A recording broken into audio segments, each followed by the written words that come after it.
Presenting on behalf of Medicine 4, Istoria Gennisis. So presenting a 39-year-old male from Bangladesh, Mr. C. He came with complaints of 20 years plus history of abdominal movements of face and upper limbs, intermittent abdominal pain since the past 1 year, intermittent loose stool since the past 6 months, and multiple episodes of vomiting since the past 3 days. Past history-wise, he had 1 year ago he had a similar abdominal pain, and he was admitted outside, and he was detected to have diabetes and pancreatitis on the same admission, and he was started on oral antidiabetics and insulin for the same, and he has been taking the same. On examination in our emergency, his pulse rate was noted to be 160, BP of 90/60, respiratory rate of 24. He was afebrile, GCS of 15/15, and saturation of 100. There was no palaectus, cyanosis, clubbing, or generalized lymphadenopathy or pedal edema. Systemic examination wise, we had there was no positive findings. So I just wanted to show a spotter. So the abdominal movements as such, we had not witnessed. So the bystander had taken a video. There were a couple of videos. One short clip I just wanted to play. And I just want everyone to tell me what it could be. You can see.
So anyone wants to?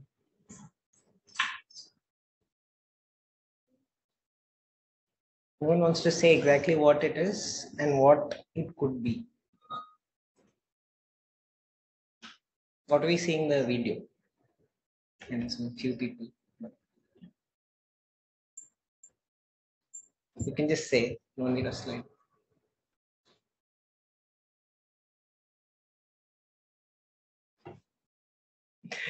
Sure.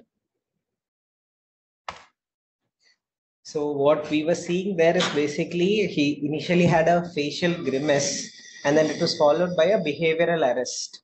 So it is a focal onset seizure. If you noticed, there was posturing of limbs after that, and he lost consciousness. So basically, it was a focal onset seizure, which had become with impaired awareness. That is secondary generalization. So with such behavioral arrests, we went ahead. So the clinical syndrome wise, focal seizures with impaired awareness. We thought of any structural lesions, probably that could involve temporal, frontal, or parietal, because behavioral arrests could be seen in temporal, frontal lobe, or parietal. We were also thinking in line of metabolic causes like hyperglycemic seizures. In view of nature of progressive symptoms since the past 20 years, we thought of autoimmune encephalitis, and last down the line, we also thought of paraneoplastic encephalitis.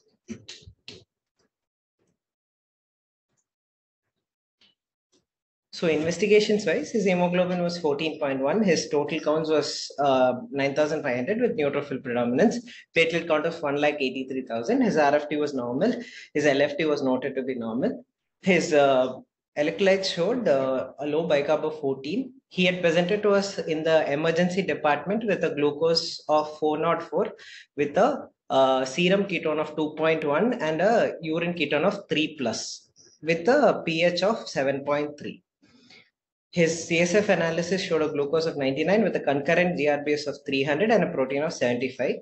To rule out autoimmune encephalitis, we had also done an autoimmune encephalitis panel, which was also negative. We also as a part of the workup of the focal onset seizures, we got an EEG done. The EEG was noted to be normal.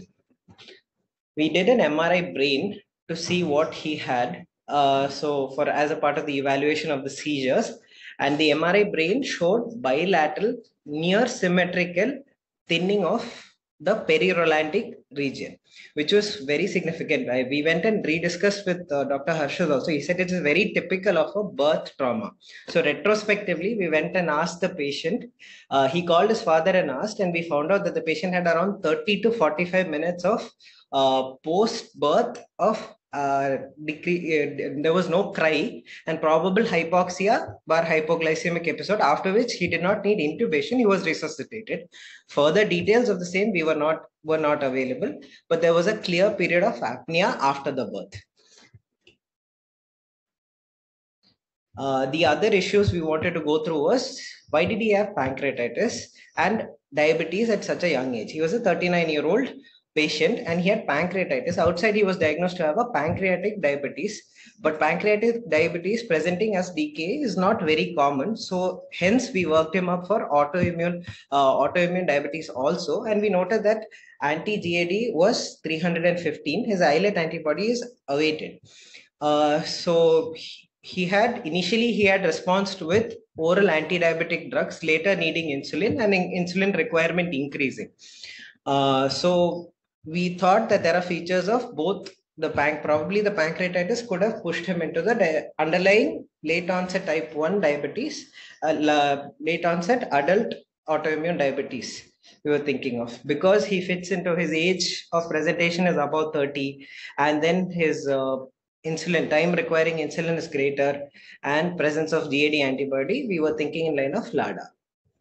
Now coming to the next problem was pancreatitis. So why did he have pancreatitis? The common causes was he's not as mentioned, I didn't mention clearly, but he had no habits. So he's not regular alcohol consumptions. His fasting lipid profile was normal. We had done a CCT abdomen thorax with the MRCP. There were no gallstones. The prior abdominal ultrasound and outside CT did not show any of those things. So we had to come down to the uncommon causes and we had to evaluate for the same. When we did a calcium, phosphorus and albumin, we noted that his calcium was on the higher side and the corrected calcium came to about 11. So he was noted to have hypercalcemia. His CCT abdomen was showing atrophic pancreas with parenchymal calcification. So calcific pancreatitis.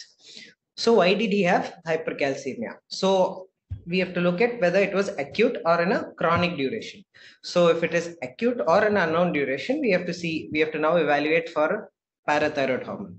So if the parathyroid hormone is high, we have to think of primary hyperparathyroidism. And if it is low, we'll have to consider for malignancies. If it's negative, now we have to go thinking in line of chronic other causes, underlying granulomatous disease, autoimmune disease, vitamin D, other medications, hypothyroidism.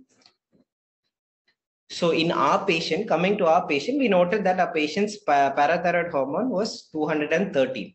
So he had a primary hyperparathyroidism with probable hypercalcemia induced chronic calcific pancreatitis with probable LADA.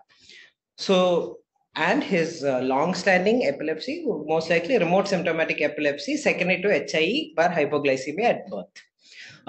Men 1 was considered unlikely because we had done an MRI brain and there was no pituitary adenoma, and then he did not have any pancreatic tumors, he had only pancreatitis. There is a possibility of him having a parathyroid adenoma. So let's just quickly going through primary hyperparathyroidism. So in case of hypercalcemia, it has to be confirmed with a repeat measurement with, at the same time, we send a PTH. Ideally, a fasting albumin should also be sent at the same time. If the PTH is elevated, frankly elevated, it is likely to be a primary hyperparathyroidism. If it is mid to upper normal, then we have to still consider primary hyperparathyroidism. If it is low, we have to think of non-PTH mediated hypercalcemia. In case of primary hyperparathyroidism, we have to think of the following, and we have to evaluate for urinary calcium and vitamin D. So in our patient, we had sent vitamin D, and vitamin D was found to be 5. So he's likely to be a primary hyperparathyroidism with an underlying vitamin D deficiency. He had an elevated PTH, elevated calcium with a very low vitamin D. Management wise, if it's a primary hyperparathyroidism, we have to first do an ultrasound of the neck thyroid and look for a parathyroid adenoma, and also we have to plan for a PTH uptake scan. If there is a clear adenoma, we have to plan for surgery. That if the patient is symptomatic, the surgery relieves all kinds of symptoms. In case of an asymptomatic patients, now we have to consider who and all will benefit from the surgery. Patients with persistent calcium elevated above 1 mg per deciliter, above the normal upper limit. Patient with a bone mineral density or T-score less than -2.5. Patients with nephrocalcinosis. Patients with a urinary calcium greater than 400 mg per day. Patients with glomerular filtration rate less than 60 and age less than 50. And vertebral fractures. Apart from this, what we have to ensure in the patient is we have to ask the patient to take a moderate calcium diet, adequate hydration. We can take up to 2 to 3 liters at least a day. Now, medical management per se, maybe the reason for continuing is maybe the person's not currently fit for surgery or any of those reasons. We can give them calcium mimetics like cinacalcet. So basically, this will reduce the PTH and it is preferred over bisphosphonates.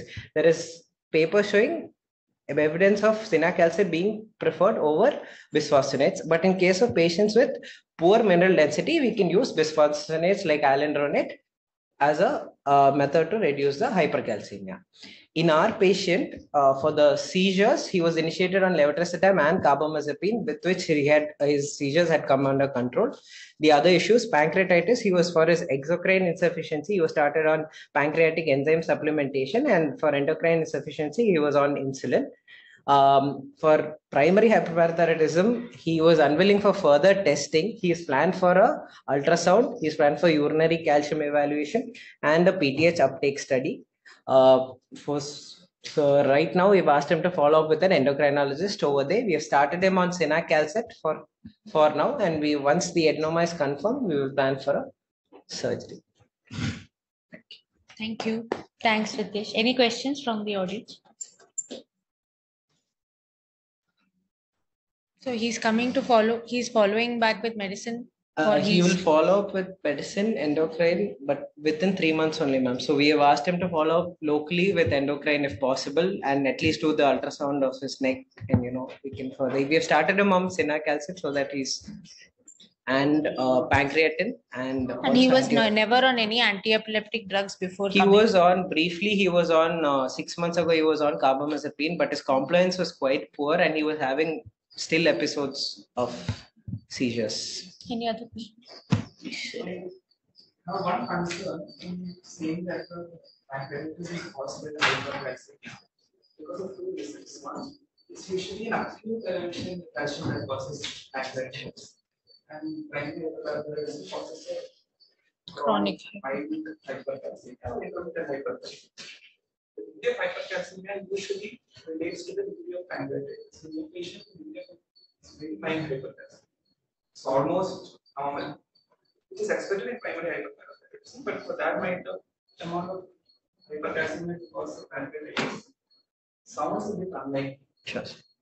I hope you have carefully looked for chronic calcific pancreatitis because there was no mention of that.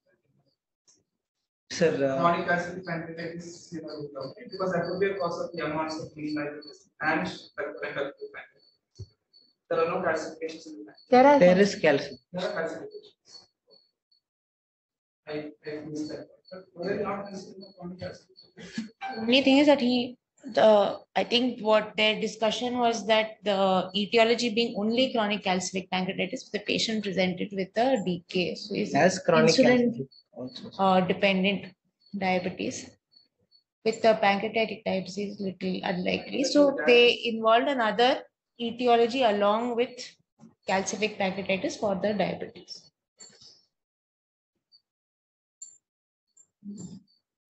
I'm not sure if you were to go by Occam's razor, you would want to give so many labels to one patient. Maybe there is a better way of handling it.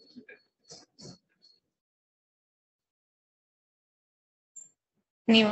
Okay. Next.